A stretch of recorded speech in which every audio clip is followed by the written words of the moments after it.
Guarantee. ನೀವ್ ನೋಡ್ತಾ ಇರೋದು ಗ್ಯಾರಂಟಿ ನ್ಯೂಸ್, ಸುದ್ದಿ ಖಚಿತ, ನ್ಯಾಯಾನುಷ್ಠಿತ. ನಾನು ಆದರ್ಶಿನಿ. 1933ರಲ್ಲಿ ಕರ್ಮ ಅನ್ನುವಂಥ ಚಿತ್ರ ಇಂಗ್ಲೆಂಡ್ ನಲ್ಲಿ ರಿಲೀಸ್ ಆಗುತ್ತೆ.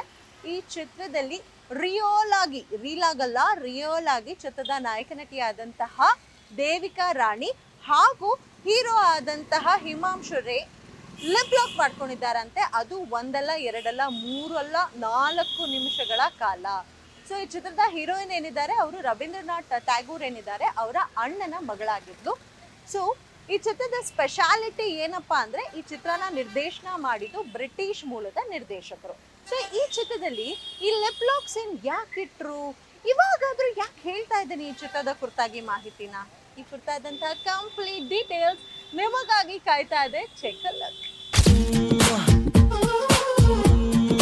ಇತ್ತೀಚಿನ ಸಿನಿಮಾಗಳಲ್ಲಿ ಲಿಪ್ ಕಿಸ್ ದೃಶ್ಯಗಳು ಸಾಮಾನ್ಯವಾಗಿದೆ. ಅದರಲ್ಲೂ ಲವ್ ಸ್ಟೋರಿಗಳಲ್ಲಿ ಕಿಸ್ಸಿಂಗ್ ಸೀನ್ಗಳು ಹೆಚ್ಚಾಗುತ್ತಲೇ ಇರುತ್ತದೆ. ಹೀಗಾಗಿ ಇವತ್ತಿನ ಸಿನಿಮಾಗಳಲ್ಲಿ ಕಿಸ್ಸಿಂಗ್ ದೃಶ್ಯಗಳು ಅಚ್ಚರಿ ವಿಷಯ ಅಲ್ಲವೇ ಅಲ್ಲ. ಆದರೆ ಭಾರತೀಯ ಸಿನಿಮಾದ ಮೊದಲ ಲಿಪ್ ಕಿಸ್ ಕುರಿತು ನಿಮಗೆ ಗೊತ್ತಿದೆಯಾ? ಇದನ್ನ ಮೊದಲ ಬಾರಿಗೆ 1933ರಲ್ಲಿ ತೆರೆ ಮೇಲೆ ತರುವ ಮೂಲಕ ಭಾರತೀಯ ಚಿತ್ರರಂಗ ಹೊಸ ಮೈಲುಗಲ್ಲು ಮುಟ್ಟಿತ್ತು. ಭಾರತೀಯ ಸಿನಿಮಾದ ಮೊದಲ ಲಿಪ್ ಕಿಸ್ಗೆ ಇದೀಗ 92 ವರ್ಷ. 1933ರಲ್ಲಿ ಬಿಡುಗಡೆಯಾದ ಕರ್ಮ ಚಿತ್ರದಲ್ಲಿ ಭಾರತದ ಮೊದಲ ಲಿಪ್ ಕಿಸ್ ದೃಶ್ಯ ಕಾಣಿಸಿಕೊಂಡಿತ್ತು.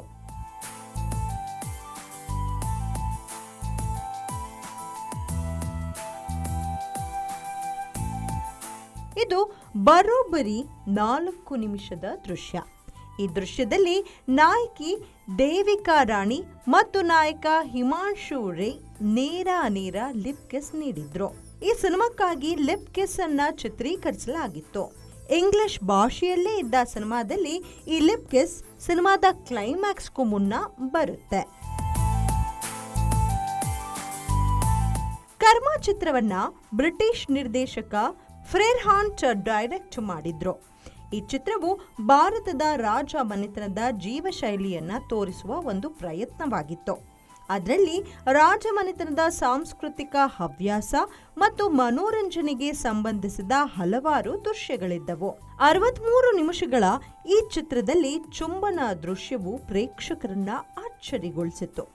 ಭಾರತೀಯ ಚಿತ್ರರಂಗಕ್ಕೆ ಇದು ಹೊಸ ಅನುಭವವಾಗಿತ್ತು. ಈ ಸಿನಿಮಾದಲ್ಲಿ ದೇವಿಕಾ ರಾಣಿ ಒಂದು ರಾಜಮನೆತನದ ರಾಜ್ಕುಮಾರಿ ಪಾತ್ರದಲ್ಲಿ ನಟಿಸಿದ್ರು. ದೇವಿಕಾ ರಾಣಿ ಇಷ್ಟಪಡೋ ಪಕ್ಕದ ರಾಜ್ಯದ ರಾಜನ ಪಾತ್ರದಲ್ಲಿ ಹಿಮಾಂಶು ರೈ ನಟಿಸಿದ್ರು. ಹಿಮಾಂಶು ರೈ ಮತ್ತು ದೇವಿಕಾ ರಾಣಿ ಈ ದೃಶ್ಯವನ್ನು ಶೂಟಿಂಗ್ ಮಾಡುವಾಗ ಪತ್ನಿಯರಾಗಿದ್ರು. ಈ ಸಿನಿಮಾದಲ್ಲಿ ಹಿಮಾಂಶು ರೈ ಹಾಗೂ ದೇವಿಕಾ ರಾಣಿ ಮದುವೆಯಾಗಿದ್ರು. ಹೀಗಾಗಿ ಈ ಲಿಪ್ ಕಿಸ್ ದೃಶ್ಯ ನ್ಯಾಚುರಲ್ ಆಗಿ ಬಂದಿತ್ತು. ದೇವಿಕಾ ರಾಣಿ ಅವರು ಭಾರತದ ಮೊದಲ ಸೂಪರ್ ಸ್ಟಾರ್ ಎಂಬ ಹೆಗ್ಗಳಿಕೆಗೂ ಪಾತ್ರವಾಗಿದ್ರು. ಸ್ವತಂತ್ರ ಪೂರ್ವದ ಭಾರತೀಯ ಸಿನಿಮಾಗಳನ್ನು ಪ್ರಮುಖವಾಗಿ ಬ್ರಿಟಿಷ್ ಅಧಿಕಾರಿಗಳು ನೋಡ್ತಿದ್ರು. ಆದರೆ ಭಾರತೀಯ ಸಿನಿಮಾದಲ್ಲಿ ಈ ರೀತಿಯ ದೃಶ್ಯಗಳು ಹೊಸದಾಗಿತ್ತು. ಸಿನಿ ಪ್ರೇಕ್ಷಕರಿಗೆ ಇದು ಎಲ್ಲವನ್ನೂ ಮೀರಿದ ಚಿತ್ರವಾಗಿತ್ತು. ಆದರೂ ಕರ್ಮ ಚಿತ್ರವು ಭಾರತೀಯ ಸಿನಿ ಪ್ರೇಕ್ಷಕರಲ್ಲಿ ದೊಡ್ಡ ಸಂಚಲನವನ್ನ ಉಂಟು ಮಾಡಿತ್ತು. 2020ರಲ್ಲಿ ಸಾಹಿತಿ ಕಿಶ್ವರ್ ದೇಸಾಯಿ ಅವರು the longest kiss, the life and times of Devika Rani ಎಂಬ ಪುಸ್ತಕವನ್ನ ಬರೆದಿದ್ರು.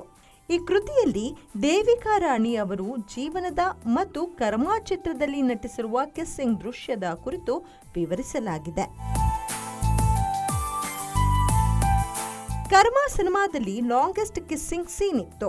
ಆದ್ರೆ ಈ ಸಿನಿಮಾದಲ್ಲಿ ಈ ಕಿಸ್ಸಿಂಗ್ ಸೀನ್ ಯಾಕೆ ಬರುತ್ತೆ ಅನ್ನೋದು ಇನ್ನೊಂದು ಇಂಟ್ರೆಸ್ಟಿಂಗ್ ಕತೆ.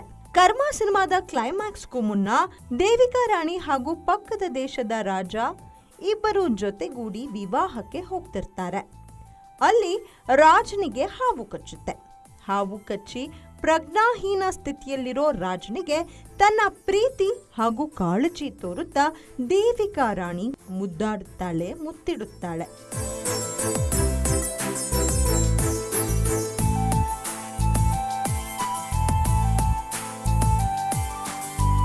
ಹಾವಿನ ಕಡಿತದಿಂದ ಸಾವನ್ನಪ್ಪಿದ ಪ್ರಿಯಕರನಿಗೆ ರಾಣಿ ನೀಡುವ ಕಿಸ್ಸೆ ಕರ್ಮ ಸಿನಿಮಾದಲ್ಲಿರೋ ಭಾರತದ ಮೊದಲ ಲಿಪ್ ಕಿಸ್ ಸೀನ್. ಈ ಸೀನ್ ಬರೋಬ್ಬರಿ 4 ನಿಮಿಷದ ಉದ್ದದ ಸೀನ್ ಆಗಿತ್ತು. ಈ ಸಿನಿಮಾದಲ್ಲಿ ಈ ಕಿಸ್ ಇಡಲು ಒಂದೇ ಕಾರಣ, ಇದು ಲಂಡನ್ನಲ್ಲಿ ರಿಲೀಸ್ ಆಗಲಿದೆ ಅಂತ. ಲಂಡನ್ ಸೇರಿದಂತೆ ಪಾಶ್ಚಿಮಾತ್ಯ ದೇಶಗಳಲ್ಲಿ ಆಗೆಲ್ಲ ಇಷ್ಟು ರೊಮ್ಯಾನ್ಸ್ ಇಲ್ಲದ ಸಿನಿಮಾಗಳನ್ನ ರಿಲೀಸ್ ಮಾಡಲು ಆಗ್ತಿರಲಿಲ್ಲ. ಆದ ಕಾರಣಕ್ಕೆ ಅವಶ್ಯವಿಲ್ಲದಿದ್ದರೂ ಇಡಲಾಗಿತ್ತು. ಆದ್ರೆ ಲಭ್ಯವಿರುವ ಸಿನಿಮಾದ ತುಣುಕುಗಳಲ್ಲಿ ಅಷ್ಟು ಉದ್ದದ ಕಿಸ್ಸಿಂಗ್ ಸೀನ್ ಜಲಕ್ ಮಾತ್ರ ಸಿಗುತ್ತೆ. ನೋಡಿದ್ರಲ್ಲ, ಇದಾಗಿತ್ತು ಇವತ್ತಿನ ಇಂಟ್ರೆಸ್ಟಿಂಗ್ ಮಾಹಿತಿ. ಮತ್ತಷ್ಟು ಮಗದಷ್ಟು ಇಂಟ್ರೆಸ್ಟಿಂಗ್ ಮಾಹಿತಿಗಾಗಿ ನೀವು ನೋಡ್ತಾ ಇರಿ ಗ್ಯಾರಂಟಿ ನ್ಯೂಸ್. ಸುದ್ದಿ ಖಚಿತ, ನ್ಯಾಯ ನಿಶ್ಚಿತ. ಗ್ಯಾರಂಟಿ ನ್ಯೂಸ್, ಸುದ್ದಿ ಖಚಿತ, ನ್ಯಾಯ ನಿಶ್ಚಿತ.